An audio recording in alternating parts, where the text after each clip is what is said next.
Metro রেলের ব্যবস্থাপনা পরিচালকের আশ্বাসে কাজে যোগ দিয়েছেন আন্দোলনরত কর্মীরা। বিভিন্ন স্টেশনে চালু হয়েছে টিকিট বিক্রি ব্যবস্থা। সকাল থেকে বন্ধ ছিল একক যাত্রার টিকিট। এই সুযোগে বিনা টিকিটে যাতায়াত করেছেন অনেকে।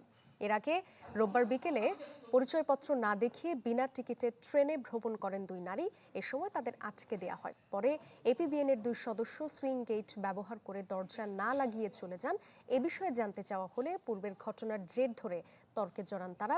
কিছুক্ষণ পরে এমআরটি পুলিশের কয়েকজন এসে মেট্রো রেলের দায়িত্বরতদের উপর হামলা করেন। এতে আহত হন কয়েকজন।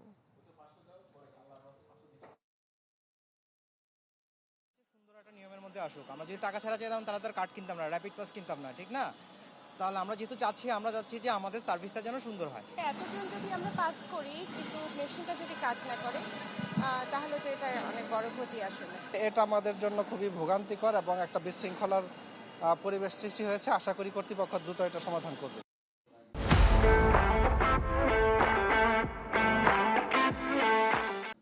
এ বিষয়ে আরো জানাতে রাজধানীর কারওয়ান বাজার থেকে যোগ দিচ্ছেন কাজী ফয়সাল। মেট্রো রেলের কর্মীরাও যোগ দিয়েছেন, একই সঙ্গে টিকিট বিক্রি ব্যবস্থাও চালু হয়েছে জানতে পেরেছি।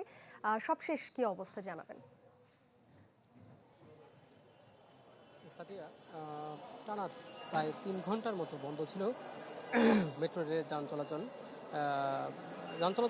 স্বাভাবিক ছিল, তবে টিকিট বিক্রির বিষয়টি বন্ধ ছিল এবং যাত্রীরা কিন্তু ফ্রিতে চলাচল করতে পেরেছেন। এই 3 ঘন্টার পরে কিন্তু ঠিক 10:15টার পরই মেট্রো রেলের যে এমডি রয়েছেন, ব্যবস্থাপনা পরিচালক, ওনার আশ্বাসেই কিন্তু মেট্রো রেলের কর্মীরা তাদের কাজে ফিরেছে এবং তারা টিকিট বিক্রি শুরু করেছে এবং টিকিটের যে মেশিনগুলো বন্ধ ছিল সেগুলো চালু করে দিয়েছে এবং এরপর থেকে মূলত যাত্রীরা আর ফ্রিতে চলাচল করতে পারছে না। তারা যথাযথভাবে কার্ড পাঞ্চ করে ঢুকছেন এবং বের হচ্ছেন এবং এখানে কিন্তু মেট্রো রেলের শুরুর যে প্রথম যে 3 ঘন্টা, এই 3 ঘন্টায় কিন্তু যাত্রীরা ফ্রিতে যান চলাচল করার কারণে রাষ্ট্রের একটি ক্ষতি হয়েছে। এই তথ্য এমন কথাও কিন্তু যাত্রীরা বলেছে যে রাষ্ট্রীয় খাতে কিন্তু একটি ক্ষতি হয়ে গেল।